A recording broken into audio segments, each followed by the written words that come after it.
So I wanted to, oh, awesome. So I am super excited to be here. Like Anna said, she's been there since the very beginning of my journey. It's really awesome to be able to have this full circle moment.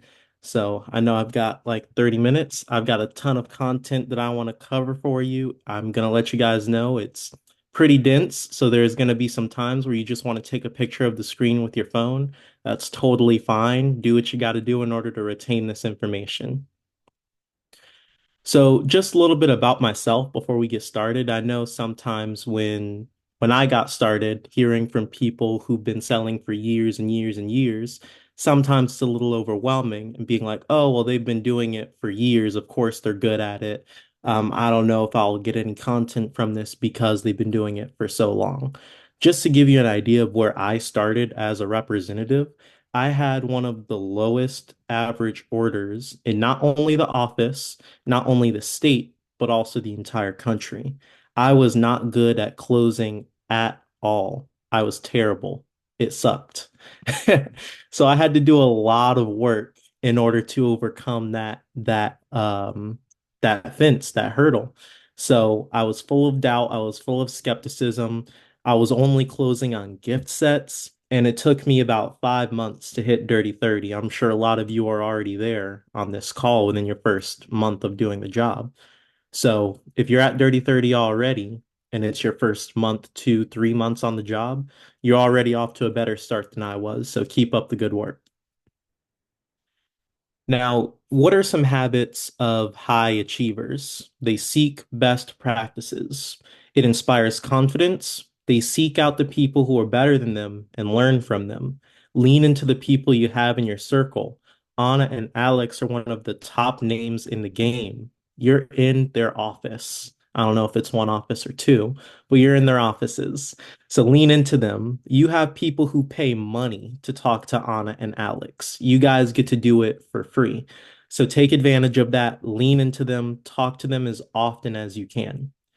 Two, they're hungry for growth. So take a lot of notes, whether that's with your hands, whether that's on your computer. Take notes in some shape, way, or fashion. In making this talk, I went back to my old Cutco notebooks. I have like 5 notebooks completely filled with content that I picked up at team meetings, at conferences, at, various Cutco events. You know how long it takes to fill out a notebook normally? I've been using the same notebook for school for the past 4 years, but I have 5 completely filled notebooks just of Cutco stuff. And then have personal clarity. Make decisions based on the goals that you have set for yourself. Do what makes sense for you. Your goals aren't going to be the same as my goals. They're not going to be the same as Anna or Alex's goals. Make goals that are based on the lifestyle that you want. Do you want to do management? Awesome. Do things that make you better management candidate. Are you looking to use this as a vehicle to go somewhere else later on in the future? Awesome. Get as much out of the job as you can while you're here before you go. If you're going to do it, you might as well do it right. Now, this here is, one of the schedules that I had doing a push. I think we're in the middle of SLC, aren't we?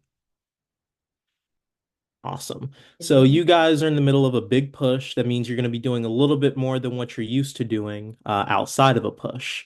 This is one day of calendar work. I had an appointment at 6:30 a.m. Then I had Champions Club. And then I had, what is that, 6, 7 more appointments after that.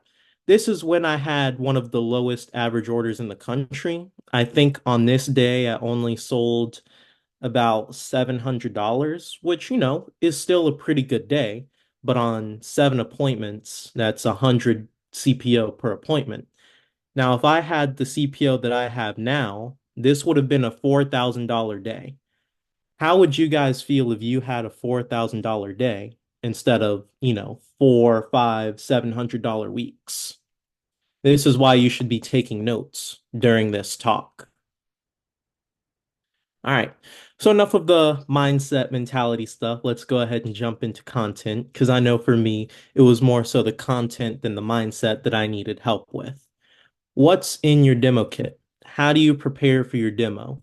The more Cutco you have in your demo kit, the more Cutco you're going to sell. If people can put their hands on it, they're more likely to buy it. This also carries over to getting stuff for free.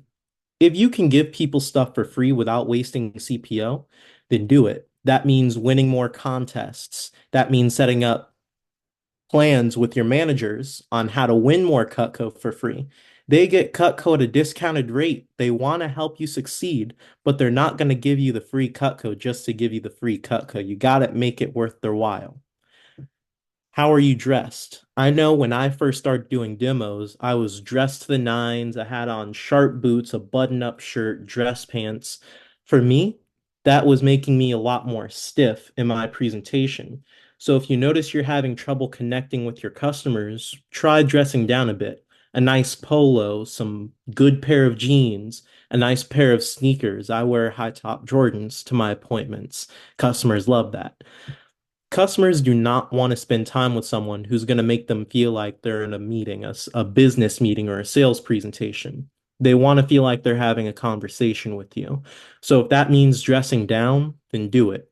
Obviously, that doesn't mean show up to your appointment in, the clothes you just worked out in or clothes that have holes in them. But, a nice pair of jeans, maybe a nice skirt for the ladies, it goes a long way. It helps them feel more comfortable. Then, are you serving your customers your own desires? Going into the presentation, are you thinking about how much you need to sell in order to hit your quota for the week? Or are you thinking, all right, I need to go in, make sure I'm addressing what they need and what they need help with in their kitchen? If it's a referral, I'm pretty sure all of you are still, working in the referrals base so far. What did your customer tell you about the person that they recommended? Why did they recommend that person in the first place? Keep that in mind when you're doing the demo. Go, oh, yeah, I was talking to Ms. Jones, and they said that you do a lot of casserole cooking. We've got a ton of stuff that can help with that. I'm super excited to tell you about it. And then just go into why Cutco is a good idea for them. And then do you have a pre-demo ritual? Do you do something before every demo that you can do consistently that gets you in the same mindset every single time that you do it? Because if you're doing a different beginning to your demo every single time, you're not going to produce consistent results. Me, I listen to the same song every single time that I do my demo. It gets me in a right state of mind and it gets me prepared and in a mindset where I was already winning when I came up with that pre-demo ritual. Now, this is one of those slides where you might want to take a picture instead of trying to write it all down with your hands. Put this here so I can see better. The way that I close so often is I build a ton of rapport. I'd say that's the biggest part of my demo. You don't want it to be rapport heavy during the beginning. You want to sprinkle it in the beginning, the middle, and the end. Ask them a ton of questions about themselves. Hey, how many kids do you have? Hey, where are you from? How long have you been in the neighborhood? Not only are you getting a better idea of the kind of lifestyle that they have, but you're also asking questions that set you up for referrals at the end of the presentation. Next, you want to create a comfortable environment. It doesn't matter if they buy or not. Now, when I make calls, when I'm setting up my demos, I start the buying atmosphere there, not on the presentation. So when I'm setting up the presentation, when I'm talking to Ms. Jones, I go, "Hey, I'm not sure how familiar you are with Cutco, but it can get pretty expensive. When it comes to making decisions in the kitchen, are you the primary decision maker, or do you usually consult with someone else beforehand?" 90% of the time, they're going to say, "Oh, I'm the decision maker of the kitchen." Then I make a little joke, "Oh, awesome. I love talking to the woman in charge," embolden them to make the decision on their own. But a lot of times they do need someone to make that decision together. Don't schedule with them without that person that they need to consult with, because it's going to make closing on that demo a lot harder. Is it impossible? No. But it doesn't make sense to make your life harder if you can just get scheduled with both of them. Now I'll repeat that phrase just so you guys can get it down. Hey, Ms. Jones, are you the primary decision maker when it comes to things in the kitchen? Or do you usually consult with someone else beforehand? and then get them scheduled according to whatever they say. Then, when you're getting started, introduce the concept of the Cutco kitchen early. Hey, Ms. Jones, I'm not sure if you're aware, but we're a full service kitchen company. We do a lot more than just knives. You start high, you close high. If you're only showing the knives, you're only going to close on the knives. A lot of the times, people end up buying a lot more just because I showed them. I didn't even have to do any work for it. I showed them, oh, we have a can opener. They're like, oh, yeah, I've been needing a new can opener. If it's got the same guarantee as the knives, throw it on the cart. Oh, you've got an ice cream scoop too? Awesome. Throw that on the cart. Oh, I also have been needing new pans. Those are guaranteed forever too? Oh, yeah, throw those on the cart too. So those things right there took your five, 600 average order up to a 12, $2,000 order already. And you didn't even have to do any work just because you showed them. Now, this is a key phrase right here. You definitely want to get this written down or a picture taken of it. Miss Jones, how often do you cook in a week? 1 to 2 times, 3 to 4 times, or 5 to 6 times? I asked because I want to tailor my demo specifically for you, so I'm not recommending you buy everything in the book. Now, if you want to, I'm not going to stop you. I figured you want to streamline this as much as possible, though. You're going to give the same demo every time, but this way you can make recommendations based off of what they told you, as opposed to finding out later on in the demo that Miss Jones is vegan and you've been hitting home on using the barbecue knives for ribs and pork chops. She's like, oh, well, I'm not going to use that, so I don't need that bigger set. I'm going to go with a smaller one since I don't eat meat. Well, if you knew she was vegan from the jump, you could have been recommending to her why that knife would have been good for what she does instead of assuming she does meats.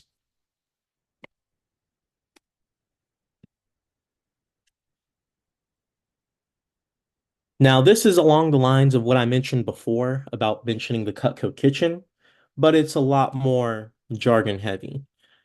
We're famous for being a knife company, but once our customers fall in love with the knives, they always want to see what else we have. Then they realize that we're actually a full service kitchen company. In fact, we help our clients invest in forever knives, forever cookware, forever flatware, forever gadgets, accessories, serving tools, and forever gifts.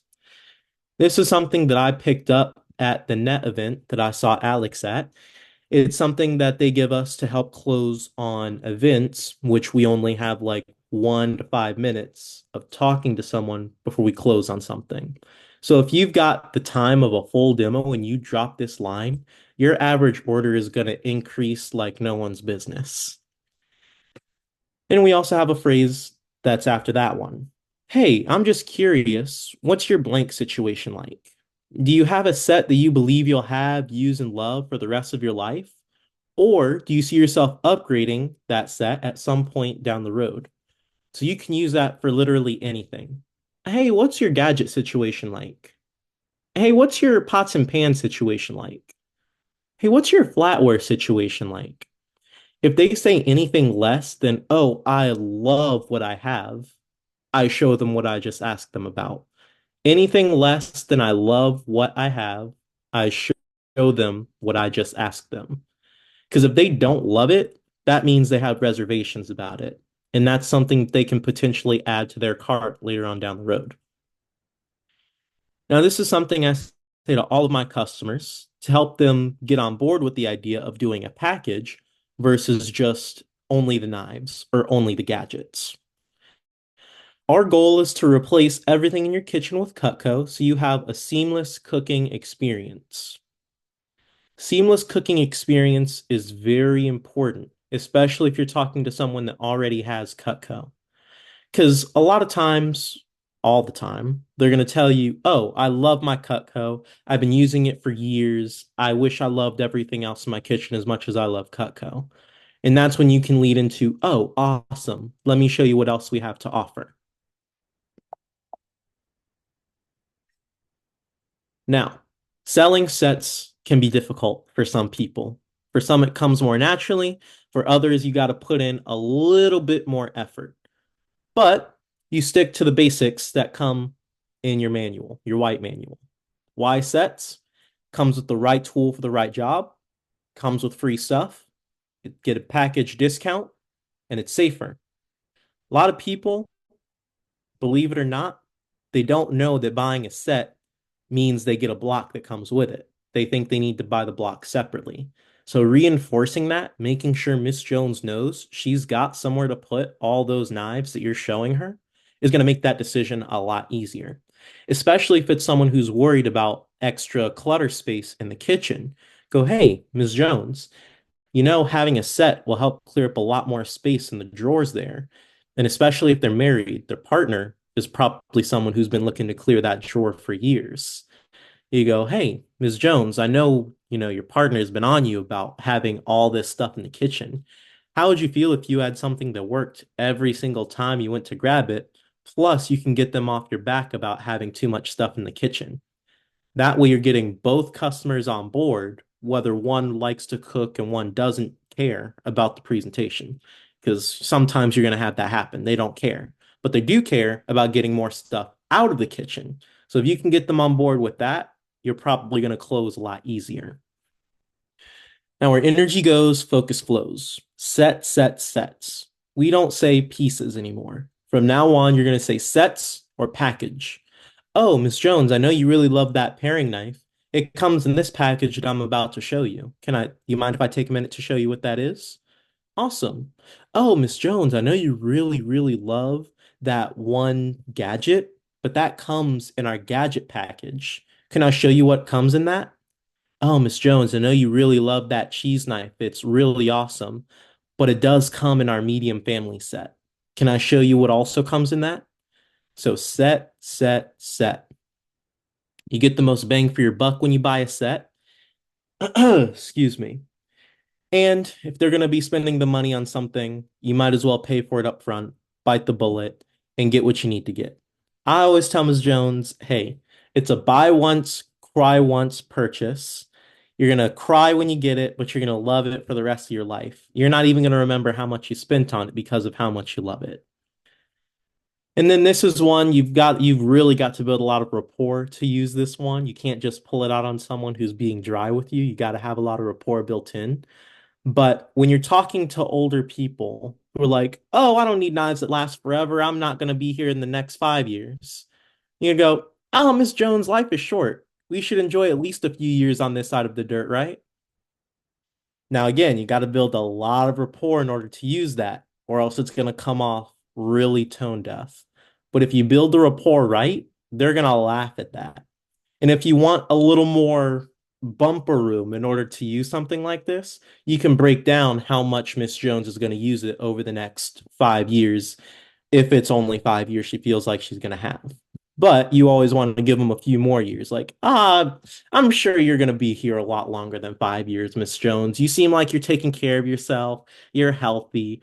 Over the course of the next 5 years, 10 years, you said you cook 5 times a week, right? Yeah, I cook 5 times a week. Awesome. So 52 weeks in a year, pull out your calculator, do the math. 52 times 5, however much that is. And then however much that is, multiply that by however many years you're giving her to live. And then you go, Ms. Jones, that's however many thousand times you're going to use your knives over the next blank years. That's a lot of times you're cooking. Don't you want something that's going to work every time you pull it out?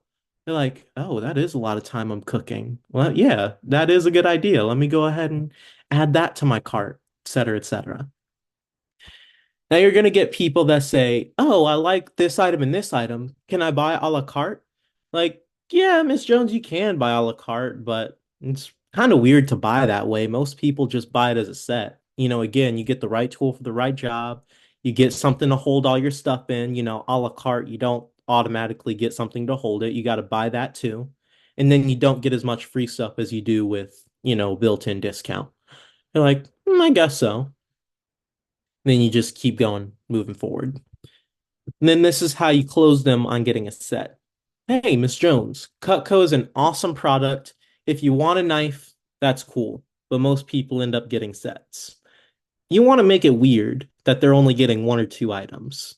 Because if they're getting one or two items, they're going to use it a lot more than every other knife in their kitchen. And if it's the only one or two knives that they're using, what's going to do a lot faster? Dull. You'll get some people who are like, oh, well, if it's got the forever guarantee, it doesn't matter if it dulls faster. But most people don't want to have to constantly call you out to their house to sharpen it or send it back to the factory to get replaced because they know if you're in their house, they're probably going to buy more. So use that to your advantage. Go, hey, Ms. Jones, every time I come see you, I'm going to bring my catalog with me. And I know you love Cutco, but I'm sure you don't want to be sold every time you see me, right? They're like, yeah, probably not. So if you want your knives to stay sharp a lot longer so you don't have to see my ugly mug every time, you probably want to get a set. You're like, oh, you don't, oh, you're fine, but I do want to make sure my knives longer. Now, the biggest part about selling Cutco is being a problem solver, in my opinion. If you're a problem solver, there's with being a problem solver, a lot of the issues that come up at handling objections, you can handle much earlier on. So you're not trying to spin on your heels, recovering from something that you spent a whole demo ignoring. You want to address those head on and as early as possible. Now, we're new. You guys are new. I'm not. A lot of you are new. It's okay to not know something, but it's never okay to be lazy. You're going to be asked a question that you don't know the answer to. At this stage, if there's something you don't know the answer to, it's either in the Cutco order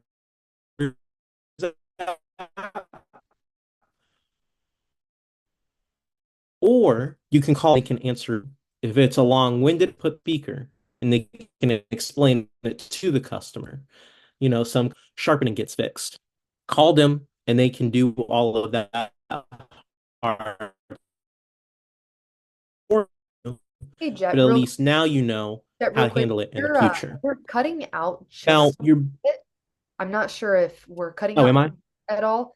Just a little bit, just towards the end for the last couple of minutes, like 1 or 2 minutes. And so I'm Okay. not sure if there's another network that you could switch over to or see if it'll work from here on out, but it hasn't been doing that this whole time. Okay. Gotcha. We Can you we hear me like better our now? yeah, we like our knives being choppy, not our internet. Yeah, fair enough.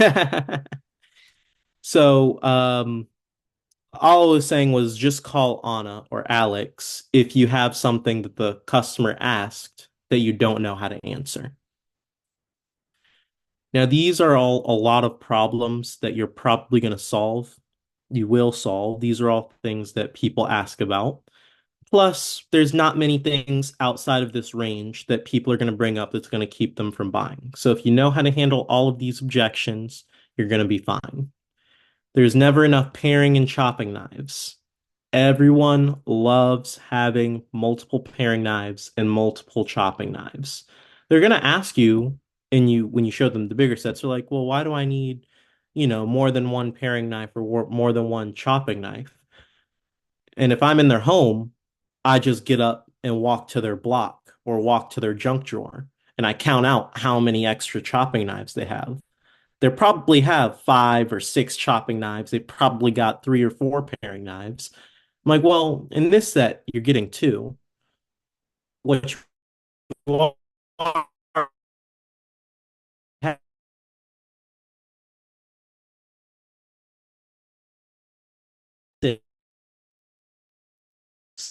Oh no, hold on, Jet. We lost you for that last sentence there.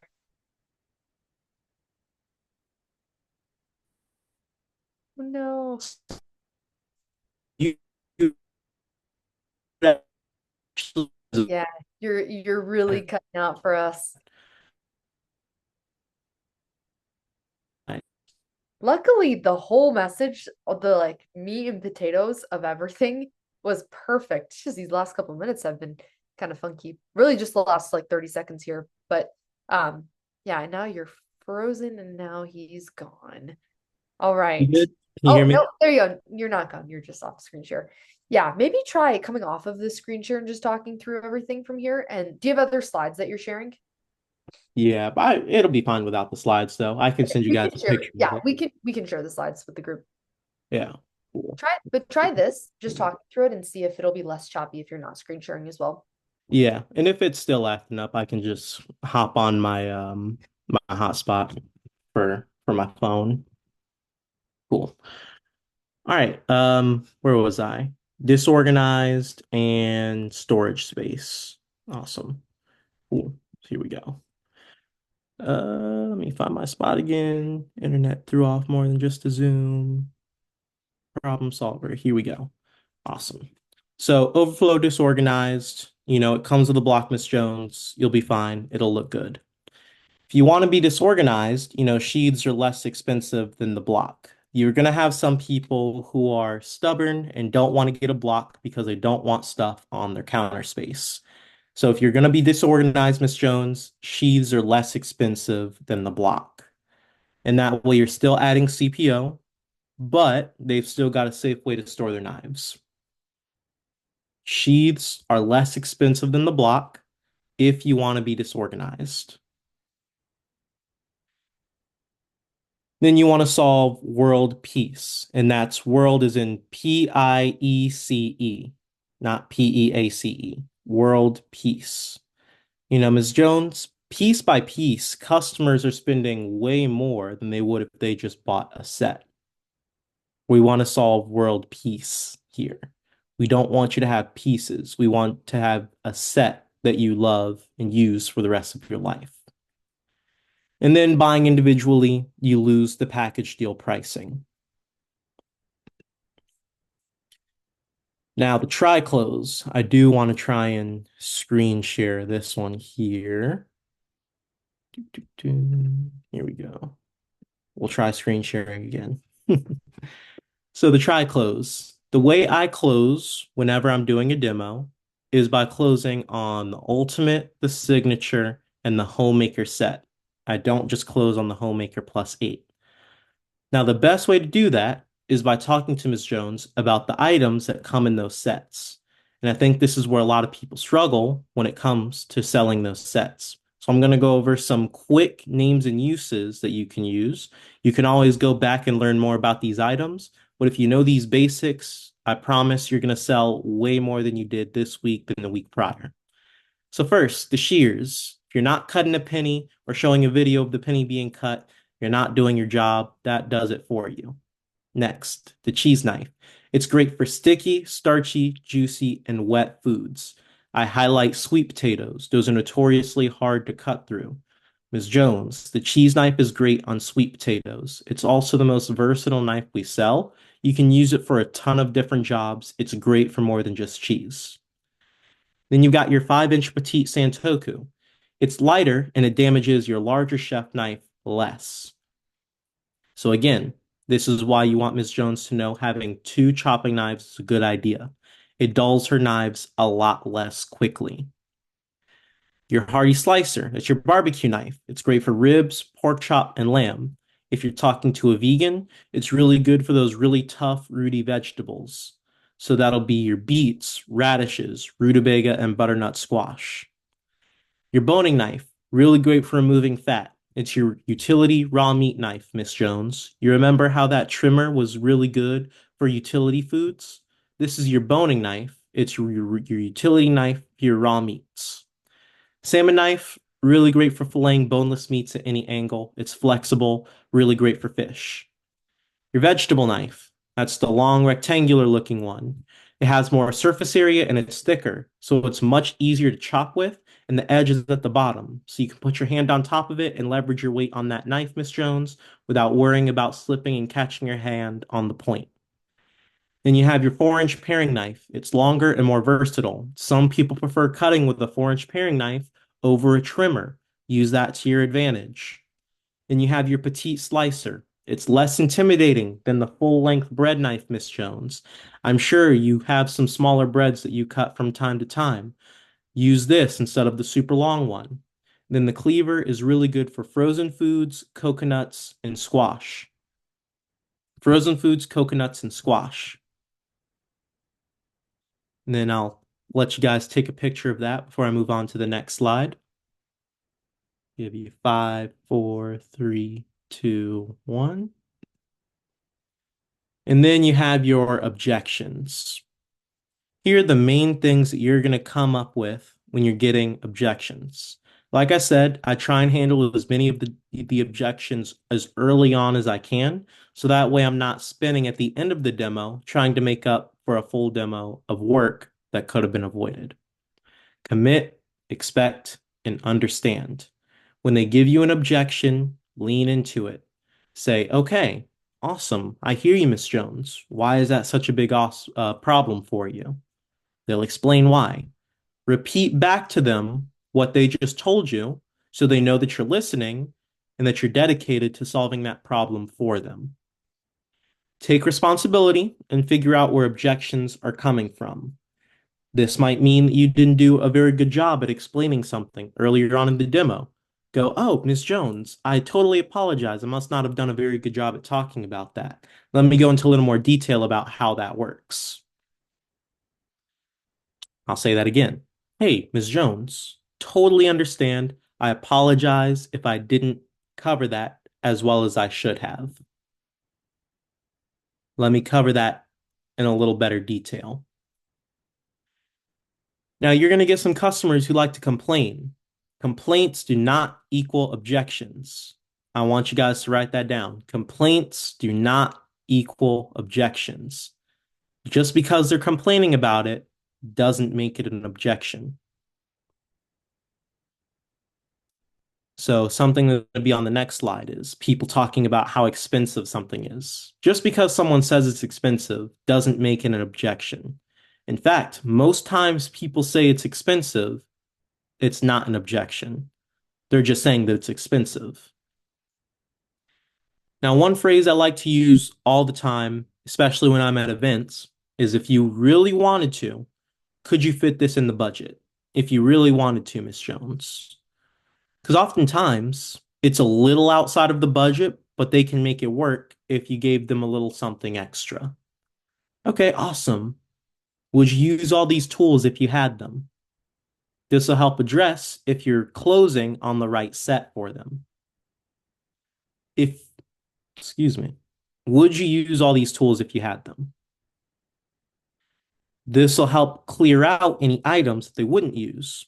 So, if you're closing on the ultimate because you thought that was the best set for them, and she goes, oh, well, I don't really want more than one paring knife. I don't need more than two chopping knives. I would never use the cleaver, and I don't need two bread knives. Okay, awesome. Well, let me show you what the signature includes. You can close on a set that's better for them. And just so I know, how am I doing on time, Anna? We are a bit over, so if you can make this the last slide, that'd be perfect. Okay, cool. Awesome. I'll do that then.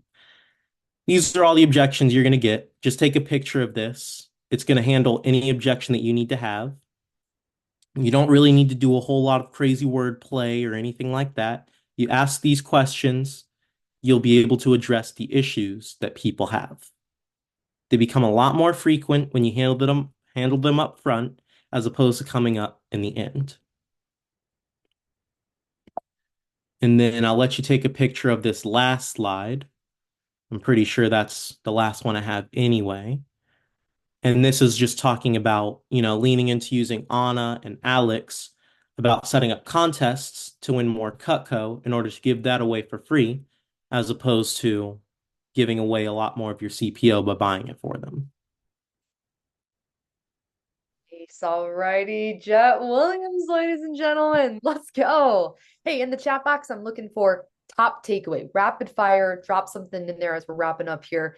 Jet, thank you so much for your preparation. It is so clear why you are just the animal that you are out there in the field, just crushing it. And it is so obvious why you do that.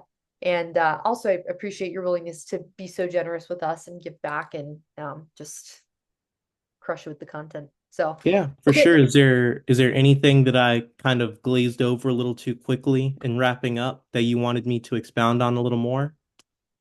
I think just with we have a lot of new representatives, and so I think a lot of it is just the they get the intro and the exposure to it, and that is Mm, already a lot for the mindset shift and just for like getting sure. in there. So I actually think that was perfect, even if some of it felt a bit fast. I Yeah. think the exposure to the topics is huge for where people are at. Then I'm getting a lot of really good stuff in the chat box. Cool. Jeb, we'll get Yeah. this recording to you. Appreciate you so much. We're gonna get kicked off here into our phone jam so people can actually use this stuff. Oh, And yeah. yeah, just awesome. Have a phenomenal rest of your evening. You guys as well. Kick some butt. See you, Jeb. Yeah. Bye. Good stuff, everybody.